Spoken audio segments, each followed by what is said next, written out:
शहीदों की चिताओं पे लगेंगे हर वर्ष मेले, वतन पे मिटने वालों का यही बाकी निशा होगा।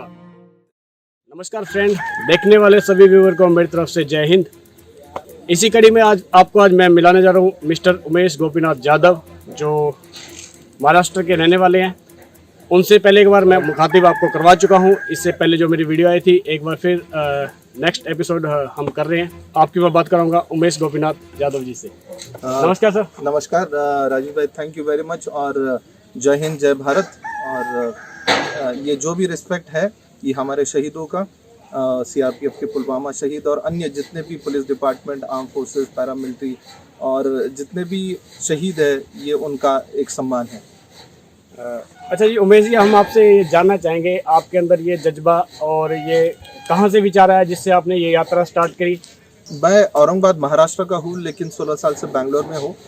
मैंने मास्टर्स इन फार्मेसी की, लेकिन मैं एक म्यूजिशियन हूँ। मैं तबला और मेरा दूसरा वाद्य मैं सिखाता हूँ।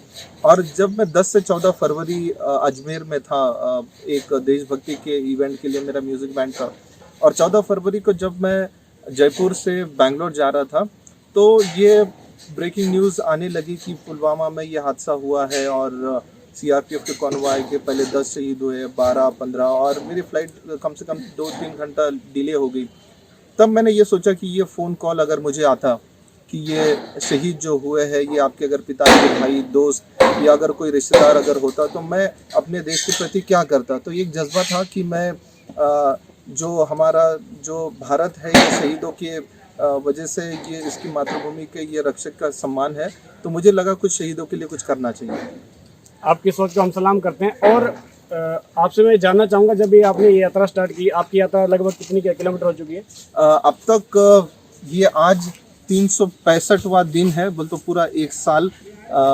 आज 8 अप्रैल है। मैं 9 अप्रैल 2019 को ग्रुप सेंटर बैंगलोर से निकला था यलहंका, जहाँ पर डीआईजी श्री सानंद कमल सर ने मुझे फ्लैग ऑफ किया था वेलर्स डे के दिन, शौर्य दिन जो होता है सीआरपीएफ का। और अब तक मैं 64,000 किलोमीटर चल चुका हूँ पूरा इंडिया।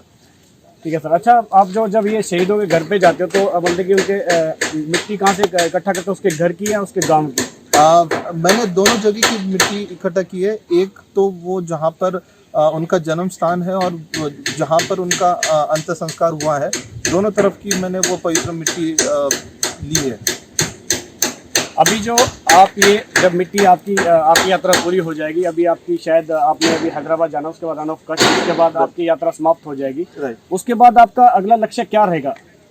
मेरा ये था कि मैं 9 अप्रैल 2019 से 9 अप्रैल 2020 तक एक साल देशभक्ति में बिताऊंगा। और अभी दिल में ये ख्याल आ रहा है कि मैं ये यात्रा अभी 15 अगस्त तक मैं कंप्लीट करूंगा, और जितने भी और शहीदों से मैं मिल सकता हूं मैं मिलूंगा। ये मिट्टी का भारत का पहला ऐतिहासिक इंडिया मैप बनेगा, जैसे हम रंगोली बनाते हैं, वो पूरे 28 राज्यों और 9 संघ राज्य शस्त्र की जन्मभूमि, कर्मभूमि शहीदों की मिट्टी से ये इंडिया मैप बनेगा। दूसरा, हम गोपीनाथ जी जानना चाहेंगे आपसे, जो आपने ये जो यात्रा की, आपको बीच में क्या क्या मुश्किलों का सामना करना पड़ा अपने सफ़र के दौरान? ये काफ़ी अब डिफ़िकल्ट एक छोटा शब्द है मेरे शब्दकोश में अभी फ़िलहाल, क्योंकि 2000 रुपये लेके निकला था मैं बैंगलोर से 9 अप्रैल को। और ये आप अगर देखेंगे तो आउट एंड आउट ये कोई स्पॉन्सरशिप नहीं है, इसमें कोई पॉलिटिकल कनेक्ट नहीं है, और बस ये थी कि जो फोर्सेस है उनके रिस्पेक्ट के लिए ये निस्वार्थ में किया जाए। तो काफ़ी तकलीफ़ें हुई है। मैंने अब तक कम से कम 4 मौसम देख लिए हैं। मेरी गाड़ी बाढ़ में फंसी है, एक्सीडेंट हुए हैं, लेकिन बहुत सारे लोगों ने मुझे सपोर्ट किया। कैमरामैन से मैं गुजारिश करूँगा थोड़ा कैमरा को गाड़ी की तरफ घुमाए। इनके गाड़ी में काफ़ी इक्विपमेंट्स लगे हैं, जैसे मैं दिखाना चाहूँगा, ये BM शूज़ है, और ये हमारे जो एमिनेशन बॉक्स होते हैं वो है, और गाड़ी को एकदम अल्टीमेट लुक दे रखा है, एक यूनिक लुक है, अलग लुक है। आपका इसका क्या मकसद है, बंदी का आपने किस तरह से इसको तैयार करवाया? ये अगर आप गाड़ी देखेंगे तो ये Hyundai Accent 2004 का मॉडल है। ये 3 पिस्टन वाली व्हीकल है, लेकिन ये इतिहास में पहले बार लिखा जाएगा कि कोई सिडान कार, एक जीप के इस तरह उसको सजाया है। आप अगर देखेंगे ये मंकी लाइट्स ये आर्म फोर्सेस में लगते हैं, जो ब्लैकआउट नाइट होते हैं। उसके बाद में ये जो है ये पुराने इसमें ये as a water can jeep में लगाते थे। और ये अमर जवान का एक मैंने प्रतिरूप ट्राई किया। और ये जो रिस्पेक्ट है ये सीआरपीएफ के जो पुलवामा शहीद उनके लिए मैंने स्टार्ट किया था। तो ये आप अगर देखेंगे ये सीआरपीएफ का मोनो है। और वो जो है आप अगर देखेंगे वो टेलीफोन जो है वो आर्म फोर्सेस के यूज़ करते थे, और एरियल्स और बाकी जो भी है ये आउट एंड आउट ये जीप में लगता है हर चीज़ आर्म फोर्सेस के। तो उमेश जी, हम जानना चाहेंगे, आपने ये अपनी गाड़ी के पीछे ये एक ट्रॉली लगाई हुई है, ये क्या है और इसमें आपने जो ये जितने भी इक्विपमेंट डाले हुए हैं, मुझे जैसे दिख रहा है साइकिल वगैरह है, तो इसके बारे में थोड़ा बताएंगे। ये एक्चुअली ये ट्रॉली मैंने इसलिए बनाई कि जितने शहीदों के घर की जो पवित्र मिट्टी है वो मुझे एक अच्छे स्थान में रखना था, जो एक रिस्पेक्ट था। तो मैंने ये ट्रॉली उसके लिए बनाई है। और ये ट्रॉली में सब शहीदों के घर की मिट्टी है और उनके जो फोटोग्राफ्स है वो सब रखे हुए हैं। और ये अगर देखेंगे इसको मारुति 800 को मैंने कट करके ये पहली ऐसी ट्रॉली बनी है।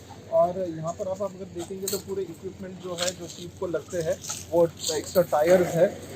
ये देखेंगे ये बीएसएफ की तरफ से कुछ मुझे एम्प्टी बॉक्सेस मिले थे जो थोड़ा आर्म फोर्सेस का लुक देता है। और ये अगर आप देखेंगे तो इसको मैंने आउट एंड आउट एक आर्म फोर्सेस की तरह बनाया है। और इसमें यहाँ पर अगर देखेंगे तो मैंने यही लिखा कि independence is not free, it cost soldier. तो जो आज़ादी है हमें ये फोर्सेस के रिस्पेक्ट की वजह से ही आज़ादी मिली है, उनका रिस्पेक्ट करना चाहिए। तो ये जो साइकिल है मैंने काफ़ी हद तक यूज़ किया है, क्योंकि जितने शहीद परिवार थे काफ़ी गांव देहात के अंदर थे, तो जहाँ पर गाड़ी नहीं जा सकती है मैंने साइकिल का भी यूज़ किया है। और ये अगर आप देखेंगे तो जेरी कैन से जो एक्स्ट्रा डीजल के लिए यूज़ होता है।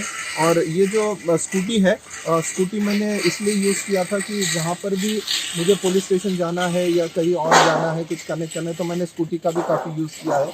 और ये अगर आप देखेंगे तो जो जर्नी था मेरा ये बेसिकली 14 फरवरी को पुलवामा में और 9 अप्रैल को रन ऑफ कच्छ में गुजरात में ये ख़त्म होने वाला है।